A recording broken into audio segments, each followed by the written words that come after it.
Dubaï, ville glamour connue pour ses gratte-ciel imposants, ses personnalités influentes et son mode de vie extravagant, a toujours été synonyme de richesse et de réussite. C'est un endroit où les rêves deviennent réalité au milieu du désert. Mais si vous grattez sous la surface, vous découvrirez une histoire plus captivante et plus convaincante, au-delà des paillettes et du glamour. Le succès de Dubaï peut être attribué à ses prouesses financières astucieuses, à sa planification méticuleuse et à ses décisions judicieuses.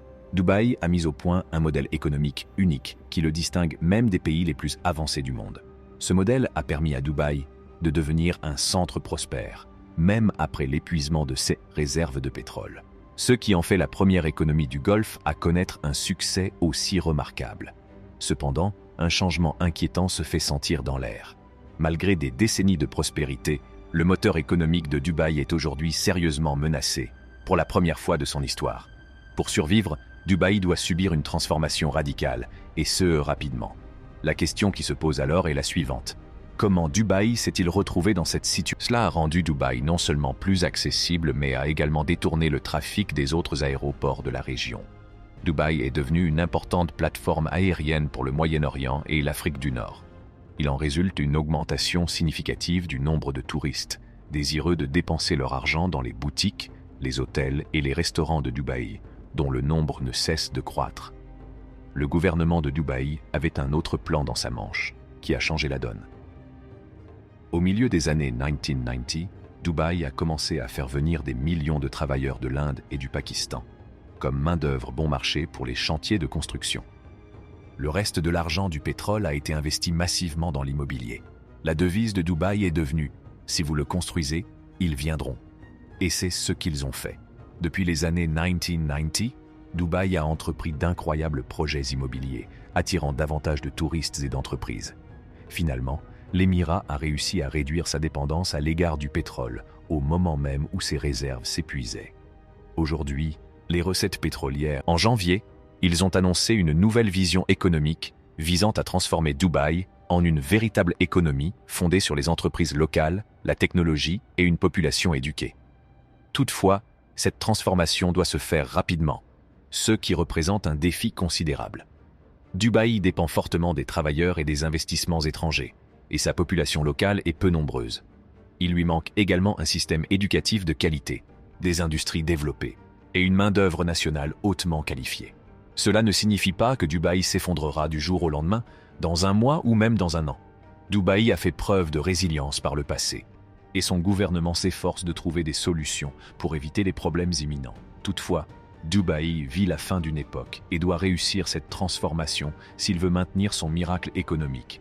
Les pays du Golfe, dont Dubaï, sont confrontés à Cette situation a attiré des investissements, des entreprises et des touristes du monde entier.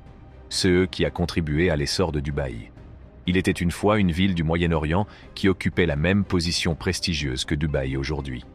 Il s'agissait de Beyrouth, la capitale du Liban, également connue comme le Paris du Moyen-Orient. C'était une plaque tournante pour les entreprises occidentales, avec des restaurants chics et des boutiques de luxe. Les riches et les puissants de la région venaient à Beyrouth pour s'amuser et dépenser leur argent. Cependant, dans les années 1970, tout a changé lorsque la guerre civile libanaise a éclaté. Beyrouth a soudainement disparu de la carte et la capitale multiculturelle du luxe, de l'amusement et de l'argent de la région était restée vide. Dubaï a alors saisi l'opportunité qui s'offrait à elle. Le dirigeant de Dubaï a vu la place vacante et a décidé de faire de Dubaï la nouvelle plaque tournante de la région. Pour attirer les entreprises occidentales, Dubaï a assoupli ses lois, autorisant les banques, les cabinets comptables et les cabinets d'avocats à ouvrir des succursales au Moyen-Orient. Elle leur a offert un environnement sûr et favorable à l'Occident, ce qui a séduit ces entreprises. Les personnes riches de tout le Moyen-Orient qui avaient auparavant leur argent à Beyrouth ont commencé à le transférer à Dubaï. Ils n'ont plus besoin de s'envoler pour Londres ou Zurich afin d'engager des avocats occidentaux de premier ordre. Ils disposaient désormais de tous ces services professionnels dans leur arrière-cour. Pour renforcer encore son attrait, le dirigeant de Dubaï a agrandi l'aéroport local et lancé sa propre compagnie aérienne. Cela a rendu Dubaï non seulement plus accessible, mais a également détourné le trafic des autres aéroports de la région. Dubaï est devenu une importante plateforme aérienne pour le Moyen-Orient et l'Afrique du Nord. Il en résulte une augmentation significative du nombre de touristes, désireux de dépenser leur argent dans les boutiques, les hôtels et les restaurants de Dubaï, dont le nombre ne cesse de croître. Le gouvernement de Dubaï avait un autre plan dans sa manche, qui a changé la donne. Au milieu des années 1990, Dubaï a commencé à faire venir des millions de travailleurs de l'Inde et du Pakistan comme main-d'œuvre bon marché pour les chantiers de construction. Le reste de l'argent du pétrole a été investi massivement dans l'immobilier.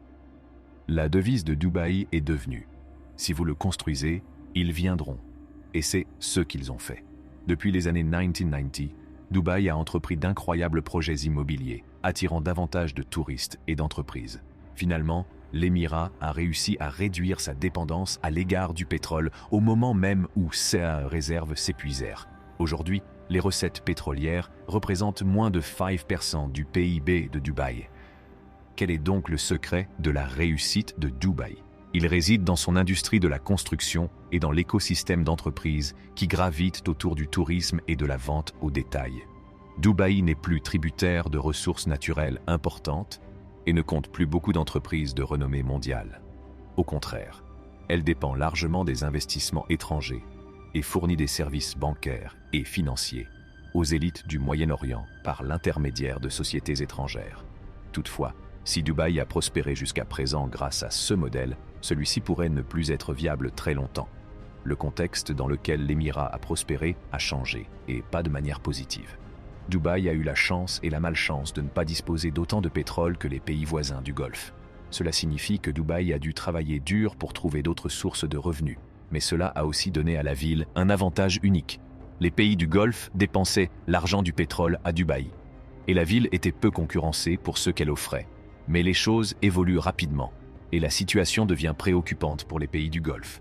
Le dernier rapport du Fonds monétaire international, FMI, avertit que ces pays risquent de manquer d'argent avant de manquer de pétrole. La demande mondiale de pétrole devrait diminuer plus rapidement que prévu, et les dépenses extravagantes des pays du Golfe dépassent leurs revenus pétroliers en baisse. Selon le FMI, leurs réserves financières pourraient être épuisées dès 2034. C'est eux qui représentent un risque important pour leur survie économique. Cela signifie que les pays du Golfe doivent restructurer d'urgence leurs économies, beaucoup plus rapidement qu'ils ne le pensaient initialement. Conscients des conséquences potentielles, ils ont annoncé des plans ambitieux pour diversifier leurs économies et réduire leur dépendance au pétrole.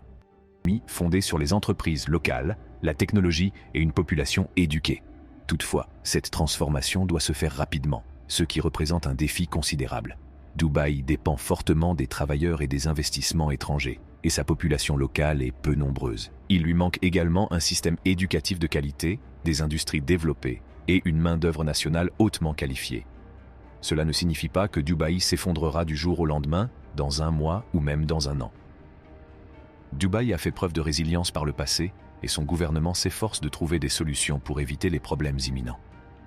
Toutefois, Dubaï vit la fin d'une époque et doit réussir cette transformation s'il veut maintenir son miracle économique.